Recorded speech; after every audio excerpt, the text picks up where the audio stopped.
Oke,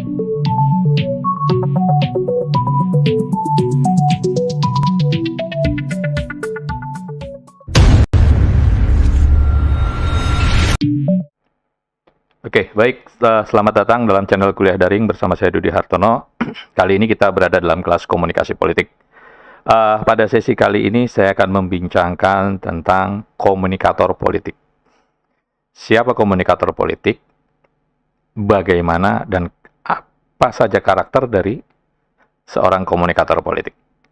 Oke, sebelum lebih jauh saya menguraikan tentang materi ini, seperti biasa, saya ingatkan, silakan subscribe bagi yang belum subscribe, centang tanda lonceng, dan beri komentar atau like. Oke, terima kasih. Baik, kita masuk pada materi.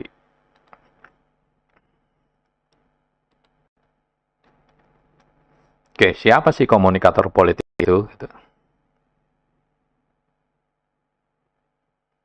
Bisa siapa saja. Bisa kamu,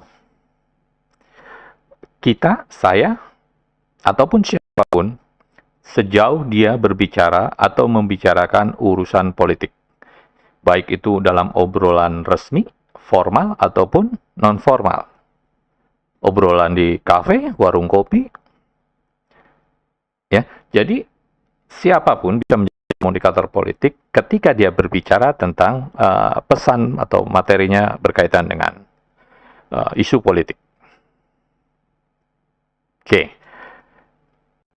Namun, yang utama dari para pemain politik atau dalam hal ini komunikator politik adalah tentu saja para pemimpin politik, pejabat pemerintah, gitu. Kenapa? Karena mereka aktif menciptakan pesan politik untuk kepentingan politik mereka. Ya, jadi komunikator utamanya dalam khasanah komunikator politik adalah para pemimpin politik atau pejabat pemerintah. Ya tentu saja termasuk di dalamnya adalah anggota parlemen, gitu kan, presiden, bupati, menteri, dan sebagainya. Komunikator politik, ya, para pemain atau komunikator politik utama itu memainkan peran sosial yang sangat penting. Kenapa? Karena dia akan melakukan pembentukan opini publik. Sekali lagi, proses komunikasi politik yang mereka lakukan ditujukan semata-mata untuk kepentingan politik mereka. Jadi dalam hal ini pembentukan opini publik juga bagian dari kepentingan tersebut. Oke. Karl Popper, salah seorang filsuf, mengatakan bahwa teori pelopor mengenai opini publik mengatakan atau menyatakan bahwa opini publik seluruhnya dibangun di sekitar komunikator politik. Oke, jadi jelas ya bahwa komunikator politik utama tadi adalah membangun atau menyampaikan pesan politik untuk membangun opini publik. Tujuannya adalah untuk kepentingan melanggengkan atau melestarikan kepentingan politik mereka. Ya. Meskipun tadi sebenarnya siapa saja bisa jadi komunikator politik, tapi komunikator politik utama adalah kepentingan utamanya adalah semata-mata untuk mendukung atau melestarikan kepentingan politik mereka gitu, dengan cara membangun opini publik. Oke. Berikutnya, komunikator politik mempunyai kemampuan yang dapat dikonseptualisasikan sesuai dengan kemampuan nalarnya. Pengalamannya sebagai seorang komunikator di depan publik, ya, dan perannya yang dimainkan dalam kepribadian oleh motif untuk berkomunikasi. Itu pendapat dari Wahid. Oke, berikutnya Herianto mengatakan bahwa komunikator politik adalah orang atau lembaga yang berkepentingan menyampaikan pesan politik kepada pihak lain, baik bersifat formal maupun informal, dengan tujuan untuk pemahaman bersama, mutual understanding. dengan khalayak sasaran penyampaian pesannya. Jadi yang harus digarisbawahi adalah adanya mutual understanding, kesepahaman bersama antara si pemberi pesan komunikator politik tadi dengan khalayak audiensnya. Biasanya kalau anggota legislatif gitu, kalau berkampanye di daerah pemilihannya, nah ini dia harus bisa menciptakan pemahaman bersama, sehingga apa yang dia mau tentu saja bisa ditangkap oleh audiensnya untuk selanjutnya mengikuti apa yang dia inginkan. Dalam hal ini umpamanya memilih di bilik suara gitu, untuk dia gitu.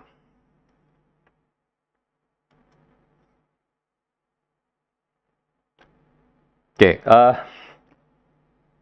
Leonard W. Dobb mengatakan bahwa komunikator politik dapat dikategorikan ke dalam 3 jenis. Yang pertama politikus, atau disingkat POLS. Ya. Komunikator politik pertama adalah politikus. Yang kedua adalah profesional, atau disingkat PROS. Ya. Pertama politikus, kedua profesional, dan ketiga adalah aktivis yang disingkat voice. Jadi menurut Dobb ada 3 kategori atau 3 jenis komunikator politik. Yang pertama politikus, profesional, dan aktivis atau voice. Oke, kita lihat. Politikus. Daniel Katz membedakan politikus menjadi 2. Pertama partisan, yang kedua ideolog. Partisan itu siapa? Partisan adalah mereka, orang-orang yang identifikasikan dirinya sebagai wakil kelompok. Lebih banyak melindungi atau mendahulukan kepentingan kelompok. Ya, kelompok partisan memengaruhi dengan cara menciptakan situasi yang saling menguntungkan kedua belah pihak. Misalnya bargaining dalam proses tawar-menawar dalam menggolkan suatu keputusan politik. Contoh partisan politik namanya Projo dalam pilpres, 2 pilpres yang lalu gitu kan. Projo adalah pro Jokowi gitu. Nah, ini adalah kelompok-kelompok partisan di mana mereka mengidentifikasikan diri sebagai wakil dari Pak Jokowi gitu. Ada banyak contoh tentang partisan politik. Oke, yang kedua adalah ideolog.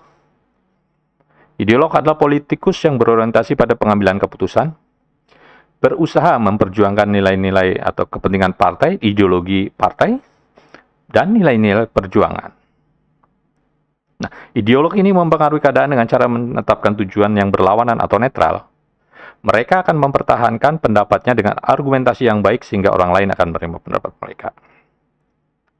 Ya, ideolog ini adalah politikus partai biasanya. Politikus partai, mereka adalah pejabat teras dari sebuah partai politik.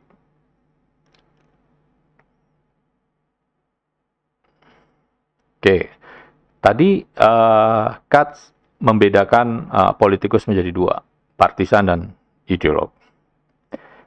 Oke, sekarang kita lihat pada komunikator profesional. Ya, komunikator politik tadi kan ada 3. Politikus, profesional, dan voice atau aktivis. Nah, dalam komunikator profesional juga dibedakan menjadi 2 jenis. Yang pertama adalah promotor. Siapa promotor? Dia adalah orang yang dibayar untuk mendahulukan kepentingan klien. Meskipun dia harus mengesampingkan kepentingan pribadinya, bahkan bertentangan dengan hati nuraninya barangkali. Meskipun kemudian subjektivitasnya juga tidak benar-benar hilang. Hanya saja dia sekali lagi mendahulukan kepentingan klien. Siapa sih orang-orang ini? Gitu. Juru bicara biasanya. Juru bicara kepresidenan, juru bicara keluarga, juru bicara partai politik, juru bicara lembaga, institusi, gitu.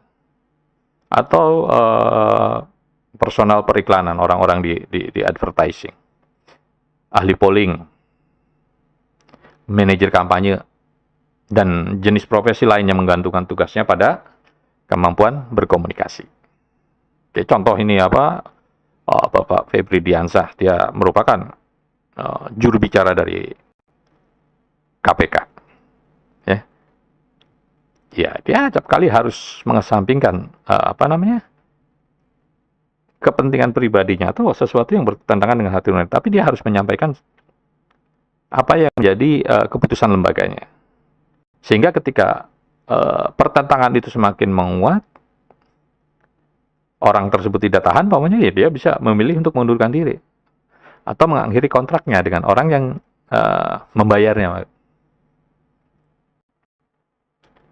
Oke, yang kedua adalah profesional itu selain promotor adalah jurnalis. Ya, jurnalis adalah wartawan, mereka yang bekerja pada media, televisi, radio, online, gitu.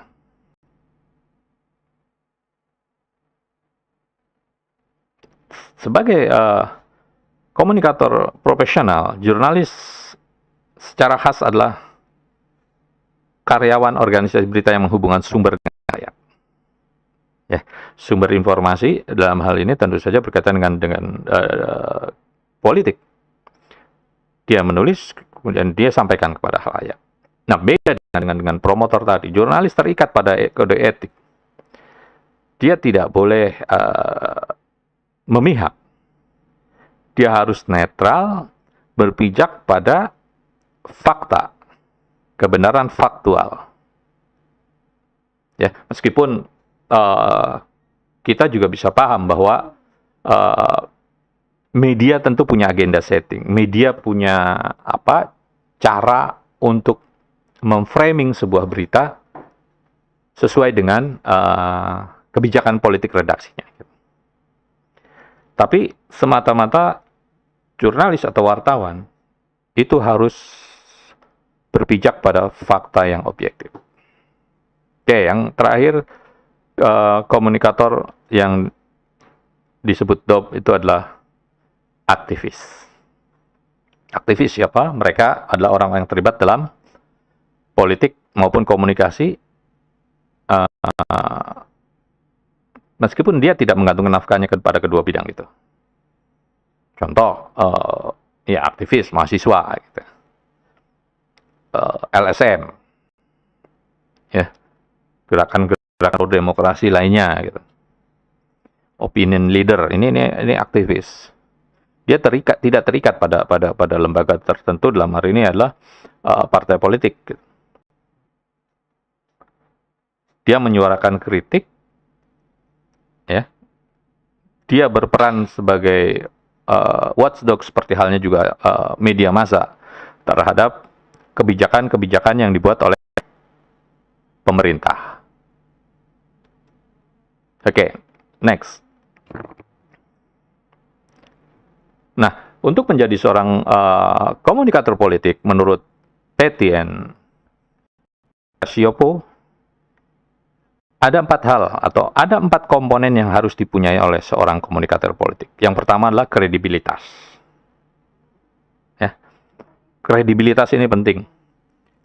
Dia menguasai nggak bidang tersebut, kredibel nggak, menguasai, dia punya pengetahuan yang luas, gitu. Ya, dapat dipercaya atau tidak, gitu. Ini menyangkut kredibilitas.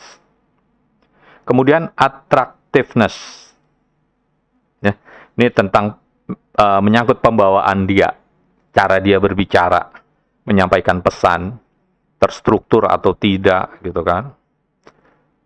Gaya bicaranya seperti apa, nadanya. Kemudian yang ketiga adalah similarity. Similarity terhadap isu yang dia sampaikan. Bagaimana seorang komunikator politik mampu mendekatkan dirinya dengan audiens terkait isu yang ada.